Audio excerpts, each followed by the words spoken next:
processo da deglutição. Na digestão, em seu processo mecânico, os alimentos são mastigados e reproduzidos a pedaços bem pequenos, com o auxílio dos dentes e da língua. O contato dos alimentos com a saliva facilita a sua passagem pelo tubo digestivo. Deve-se à ação de enzimas da saliva que é secretada pelas glândulas salivares parótidas submaxilares sublinguais e em outras glândulas salivares menores. A principal enzima da saliva é a amilase salivar. Outras não muito importantes é a maltase e a catalase. Após a mastigação e a salivação, forma-se o bolo alimentar, que é deglutido. Durante a deglutição, o palato mole é retraído para cima e para trás, jogando para dentro da faringe, que se contrai e projeta o bolo alimentar para o esôfago. Quando engolimos, a epíglote fecha a glote, impedindo que o alimento vá para a traqueia. O esôfago é um conduto musculoso que realiza contrações involuntárias denominadas de movimentos peristálticos, conduzem o bolo alimentar até o estômago, onde é iniciado o processo químico da região. Na digestão química, os alimentos são decompostos em partículas menores graças à ação das enzimas, presentes no suco digestivo, sofrendo alterações em sua composição química. Os sucos digestórios são compostos principalmente pelas enzimas. As enzimas são responsáveis pela quebra dos alimentos. Os alimentos que ingerimos contêm nutrientes que precisamos para viver. Os processos químicos constituem a transformação das grandes moléculas de proteína, lípidos, glíceros e ácidos. No estômago, os movimentos peristálticos misturam o bolo alimentar ao suco gástrico, produzido pelas glândulas da mucosa gástrica. Esse suco contém o ácido clorídrico, que mantém a acidez estomacal, dando condição favorável ao trabalho das enzimas na digestão. As enzimas encontradas no intestino decorrem do suco pancreático, secretado por um órgão anexo ao aparelho digestivo, o pâncreas. O suco pancreático é produzido pelo pâncreas. O suco intestinal é produzido pela mucosa intestinal. A bile é a secreção do fígado armazenada na vesícula biliar, que é lançada no duodeno através do ducto biliar comum. A bile não contém enzimas indigestivas, e sim sais biliares. Contém água, bicarbonato de sódio e principalmente separa as gorduras em partículas microscópicas, facilitando a ação de enzimas pancreáticas sobre os lipídios. O suco pancreático é produzido pelo pâncreas. A tripsina é uma das enzimas produzidas no pâncreas, que age sobre as proteínas. Ela ativa quando chega no duodeno e se junta ao suco endérico, transformando-se em quimotripsina. O suco intestinal é produzido pela mucosa intestinal. Possui enzimas que completam a digestão dos lipídios, das proteínas e dos bicarbonatos.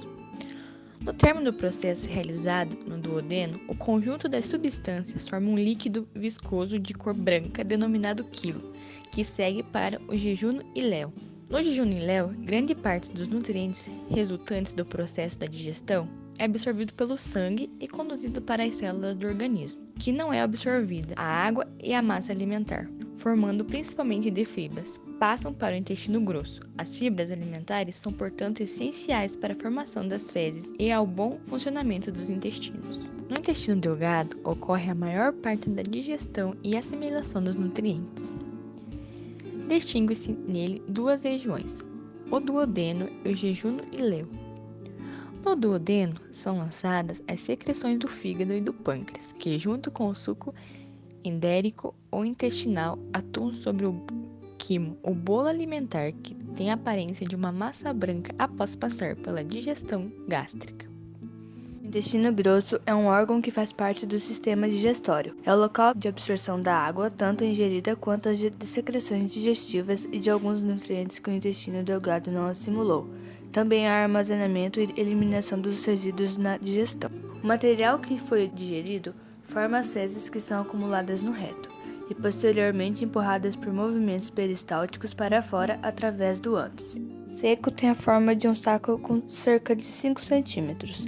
É a primeira parte do intestino grosso, onde os resíduos alimentares, já constituindo o bolo fecal, passam ao cólon. Cólon é a maior parte do intestino. Se subdivide em 4 partes: o cólon ascendente, o cólon transverso, o cólon descendente e a curva sigmoide.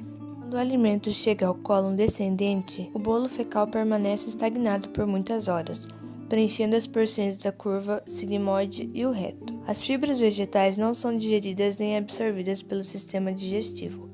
Passam por todo o tubo digestivo e formam uma porcentagem significativa da massa fecal. Glândulas da mucosa do intestino grosso secretam muco, que lubrifica o bolo fecal, facilitando seu trânsito e sua eliminação. A parte terminal do intestino grosso possui tecidos produtores de células que atuam na defesa do organismo. Reto é a parte final do intestino grosso e termina com o canal anal, que se comunica com o exterior através do ânus, por onde são eliminados os resíduos fecais. Esfíncter é um músculo localizado ao redor do ânus que controla a passagem das fezes. Doenças do intestino grosso. No intestino grosso é muito frequente a incidência de câncer. A doença começa benigna e nesse período é possível ser curada, impedindo sua degeneração e consequente transformação em tumor maligno. Diverticulite é uma inflamação de um divertículo, pequenas bolsas que se projetam para fora da parede intestinal. Na maioria dos casos, os divertículos se localizam no cólon sigmoide. Quando inflamados, podem formar pus, se romper e infeccionar todo o abdômen. A colite ulcerosa é uma doença inflamatória do cólon caracterizada por úlceras crônicas ou feridas abertas.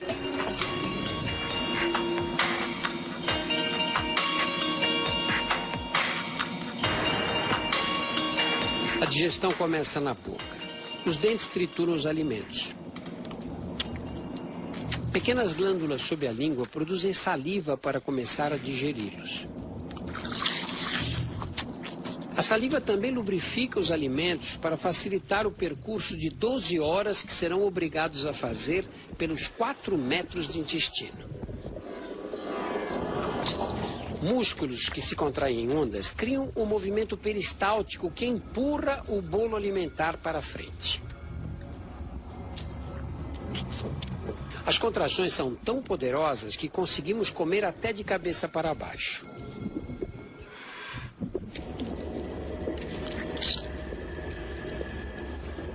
Pela primeira vez, uma câmera permite filmar em alta definição a chegada no estômago.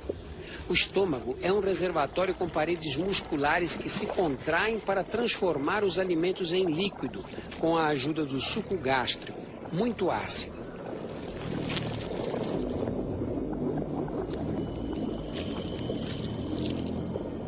O ácido é tão corrosivo que as paredes internas do estômago precisam ser constantemente protegidas por uma camada de muco.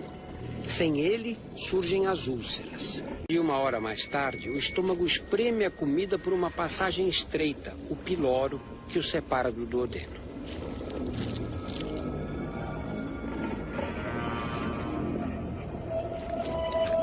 O duodeno é a primeira porção dos 3,5 metros de alças que constituem o intestino fino, onde serão absorvidos os principais nutrientes.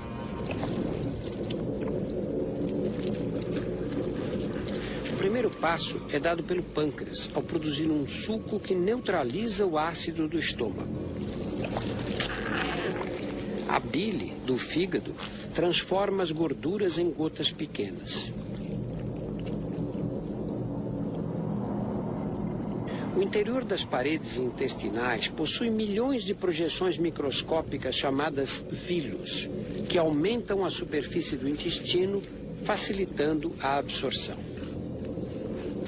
Depois de mais 1 hora e meia, o intestino já absorveu a maior parte dos nutrientes.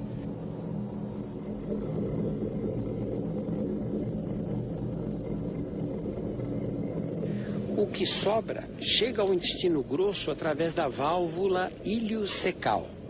Essa válvula impede que os alimentos voltem no sentido inverso.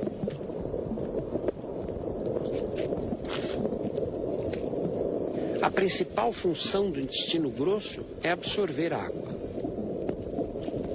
O que sobra é uma mistura de restos alimentares, células mortas e bilhões de bactérias. As bactérias do intestino grosso não causam infecção. Elas são importantes porque produzem as enzimas que quebram os carboidratos complexos que o intestino não conseguiu digerir. Finalmente, depois de 12 horas, o corpo elimina o que sobrou da refeição. Podre Candela Raia, podre podre, podre.